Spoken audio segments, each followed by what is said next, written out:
Please help me to reach 1,000 subscribers. I didn't raise my hand to hit him.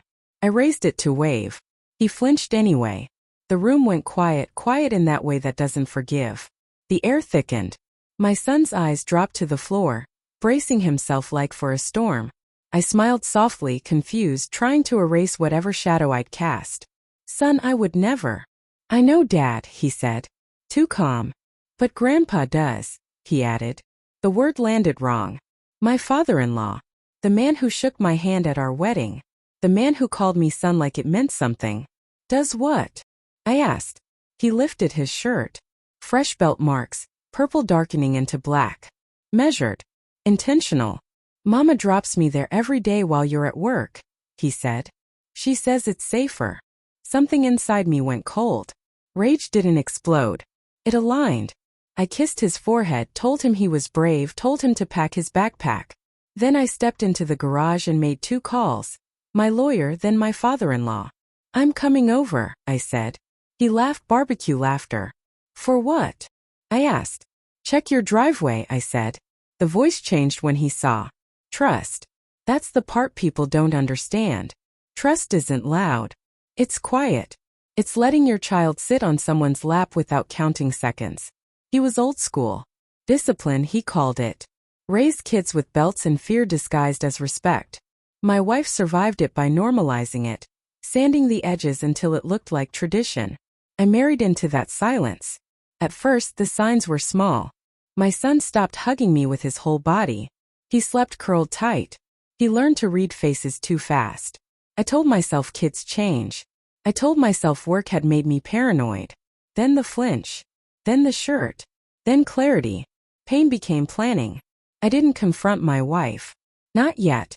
Shock makes people sloppy. I needed her predictable. I installed cameras, legal, visible. Living room, entryway, audio included. I logged drop-offs. Pulled medical records. Photographed bruises. Wrote everything down. Hired a private investigator. Quiet. Efficient. He found patterns, previous complaints. A dismissed report.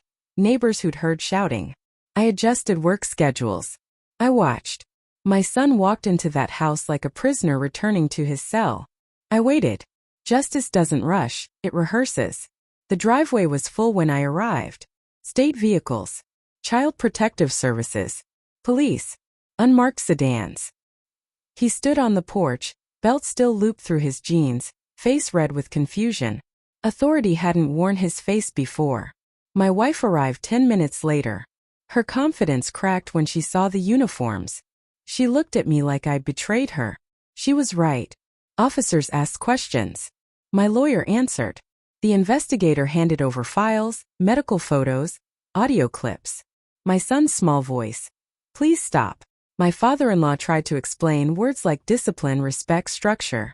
Words that fell apart under fluorescent lights. The confrontation was private. My choice. I stood in his living room as they read him his rights.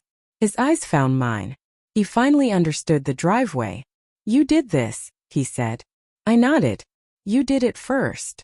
My wife tried to speak. I didn't look. Silence is a consequence. When they took him away, he didn't fight. Men like him only feel powerful in empty rooms. The fallout was surgical.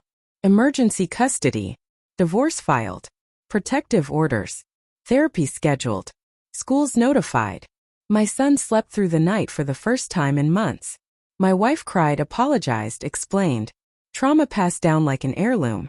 I listened. I didn't soften. Understanding doesn't undo damage. Sometimes I replay the flinch, not as guilt but as fuel. A reminder of what happens when patience is mistaken for weakness. I didn't raise my hand to hurt my son. I raised it to stop anyone else from doing it. Justice didn't roar.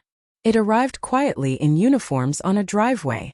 Months later, through his lawyer, my father-in-law asked why. I didn't answer. He already knew.